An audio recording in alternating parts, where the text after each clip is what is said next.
Actually এই সমস্ত জায়গায় অনেক মানুষের ভিড়, কি দেখাবো আপনাদের এটাই বুঝতে পারছি না।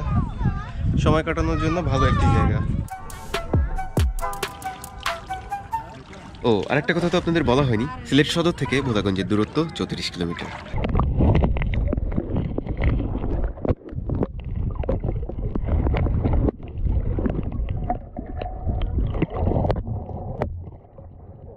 হঠাৎ করে ওয়েদারটা চেঞ্জ হয়ে গেল, যেটা আমরা চাচ্ছিলাম। আসলে বৃষ্টি যাচ্ছিলাম, বৃষ্টি না হলে আসলে এই সমস্ত জায়গায় মজা নেই, মজা করে নিতে হবে। So let's see, অন্য কিছু লাগবে মজা করার জন্য। সব খুলে ফেললাম, রেডি, খেলা হবে।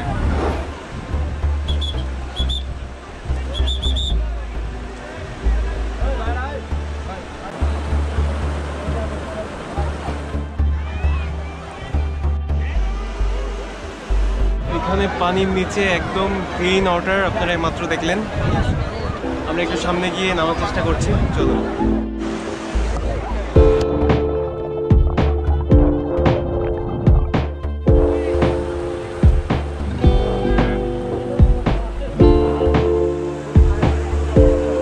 জায়গাটা আসলে যতটা সুন্দর তার থেকে বেশি ডেঞ্জারাস। অনেকেই স্রোতের মধ্যে আটকে যাচ্ছে, পড়ে পা কেটে যাচ্ছে।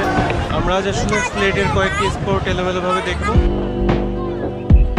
ভোলাগঞ্জকে অবশ্য বাংলার কাশ্মীর নামে ডাকা হয়, তবে কেন ডাকা হয় এটা আপনারাই বিচার করুন।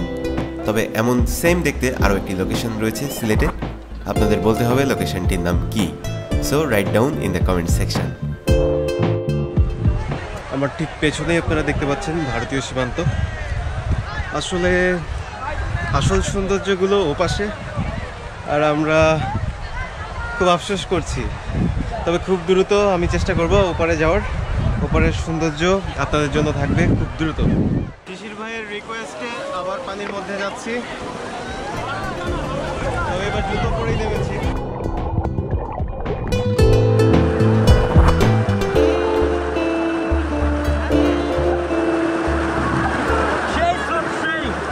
মজাও সেই, স্রোতও সেই, ব্যথাও সেই, করছিও সেই।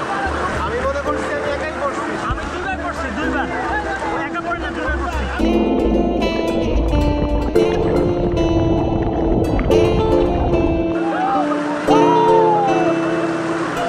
সবাই আসলে আত্মহারা হয়ে গেছে।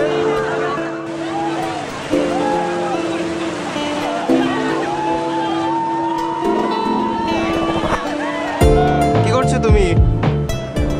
খেলছো? কিভাবে খেলছো দেখি? সেই প্যারা ভাই, সেই প্যারা, সেই ব্যথা, পায়ে ব্যথা হয়েছে। প্রচন্ড রোদ, এই কারণে এই ব্যবস্থা নিলাম। আমি একদমই রোদে পড়ে যেতে চাই না।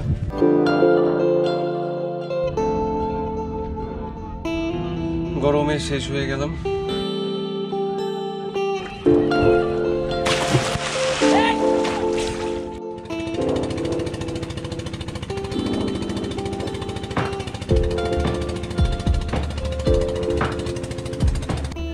ভিডিও শুধু দেখলে হবে, চ্যানেলটা সাবস্ক্রাইব করতে হবে না।